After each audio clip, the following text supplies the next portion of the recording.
સ્વયંપોષિતને ખૂબ જ નાના અક્ષરોમાં હું તમને એક્સપ્લેન કરવા માંગુ છું કે અહીં આગળ ખૂબ જ નાના છોકરા બી છે તો આને સમજણ પડે આ વસ્તુ.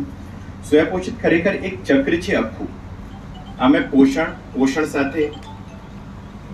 પોષણ સાથે વ્યાયામ, નિદ્રા, ઊંઘ और દરરોજ જો આપણે નિયમિત દિનચર્યા કરીએ છીએ, આ બધું એક ચક્ર છે.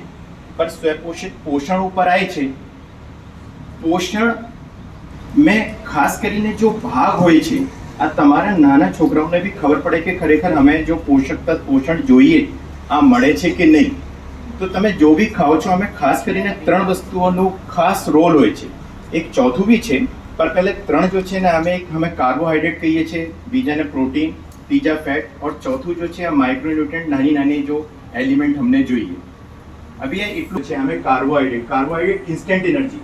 હું તમને અત્યારે કહું કે ફટાફટ આ 4 ચક્કર લગાવીને આવો, તો તમને ચક્કર લગાવતા પહેલા હું કદાચ તમને ગ્લુકોઝનું પાણી પીવા કહું.